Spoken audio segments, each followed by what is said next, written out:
Okay, game scenario 9.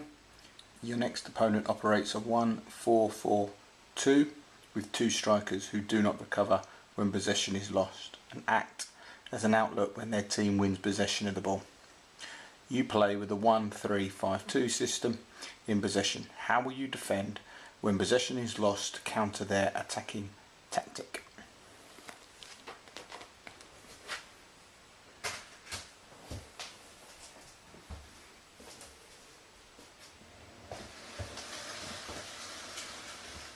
Okay, so tactics board is set up with Reds playing as the 1-3-5-2 formation and the Blues playing as the 1-4-4-2 formation.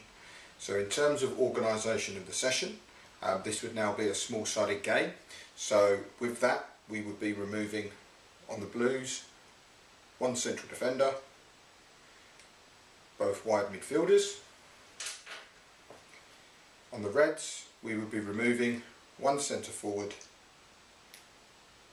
and both wing backs. So we'll play a small-sided game on a 70 by 50 pitch. So therefore my Reds are now playing a 1-3-3-1 formation and the Blues are playing a 3-2-2 formation. In terms of session organisation, Blues challenge would be to hopefully manage the session, would be to score in under 7 passes. It doesn't matter how long that takes, but to score in under 7 passes. That would then count as 3 goals. Hopefully that encourages them to play quickly. The design of the session by playing one up front hopefully allows the Blues opportunities to carry the ball out a little bit, and also the Reds to play a dropped defensive formation, which is what I would be asking them to do. Offside line for both teams is a small-sided game from the offside line, which is about a third of the way into their half.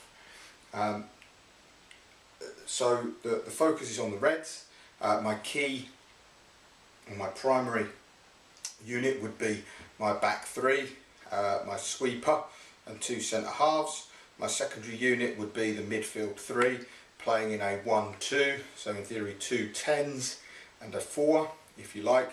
Obviously the back 3 and including the goalkeeper, so a back 4 would be my primary unit.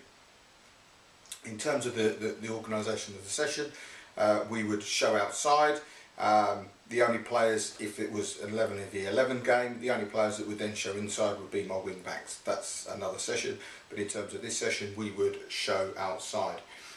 So key players, key decision, my key player is the sweeper. His or her decision when to play behind, so when to play as a 5 and when to then step in and play as a 4, and when to play in front of the back 2, the 2 marking centre halves. These 2 centre halves would work as man marking centre halves, and they would have the responsibility of always marking goal side and ball side. So if the ball was with that fullback, both centre halves would need to be there. The sweeper's decision whether to step in or to not to step in is whether we've got pressure on the ball. With no pressure on the ball, they would then drop in behind. Okay? If we then got pressure onto the ball, like so, the sweeper could then step in front and start to challenge and start to pressure safe side of the nearest centre half. Because if we're showing outside, therefore the ball's probably not going to be coming in here, so that is safe side, with the centre half being this side of the striker. That then has an effect on the midfielders, and that would then happen because when we've gone to press, when we've then gone to press the fullback with the ball, our 4 would then be looking to step in and take responsibility there, so then we're filling that space. If we hadn't got pressure, our 4 would be sitting off, they would therefore be marking, so we're covering that space, we're screening that space in front. The number 9's role, so the striker's role, is to make sure they cut off any passes into the centre circle. So when this player's got it, they cannot. The position is to make sure that the ball does not go into the centre circle. If when the ball is with the striker, they've got to position themselves to stop the ball going. So when the ball is with the centre half, position themselves to restrict the ball going into the centre circle. On that point, the two centre halves still looking to get goal side, ball side. However, the instruction I would be giving to them is, if this centre half is right footed, the chances are that ball's going to be delivered either this side or this side of this player. So to therefore go strong side. If that player is left footed, the chances are that ball's going to be delivered in here. Therefore to then go that side and that side. Okay.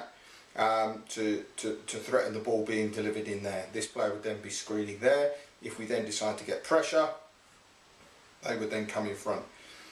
As this player comes back, they need to make sure that they drag the 4 back in to fill that space, so there's communication there. And as they step in, they can push that player on, and then the goalkeeper comes and plays as a little bit of a sweeper. Okay.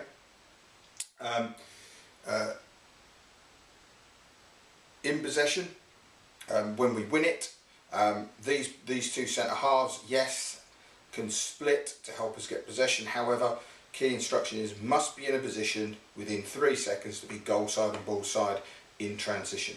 So it can't be up here unless there's an opportunity for him to break and to score, and then the sweeper to stay. 3 player out the back is the sweeper. That's the player we're looking to get in possession, and that's the player that can then look to carry it. As we know that these 2 strikers do not recover, that should allow our sweeper to get into this position here and get on the ball. Key tactic in possession is to make sure that we don't have turnovers.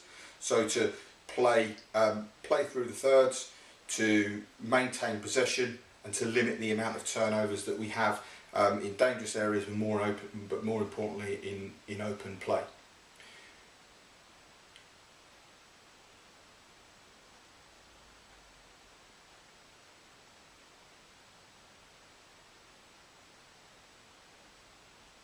So the key principles of play would therefore be pretty much delay play into the strikers.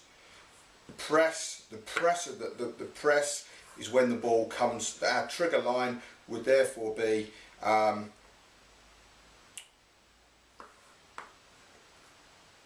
once the ball gets in line with the centre circle, because this player here would then be coming deeper. At that point, they can now. That's when we would look to press. Show outside, looks to come in, would therefore be goal side, ball side. Goal side, ball side. If we've now got pressure, might step in front and look to intercept. For these 3 here, key instruction is, first of all, if the ball comes in, can you intercept or can you intercept? Okay. If you can't intercept, interrupt. So if the ball's coming in, can you spoil what they're doing and someone else picks up the loose ball, picks up the second ball? And therefore, if you can't either intercept or interrupt, can you impede? Can you impede turning? So if this player gets it, are you in a position to prevent them from turning? So they're going to have to play, you're going to have to slow play down so when it comes into there. Okay, obviously we would have in the 11v11 game both wide midfielders, both wide wing backs that we would therefore be looking to, and how we would engage them. But in terms of this, the key tactic is trying to stop the strikers getting the ball, so these would be the primary players for that.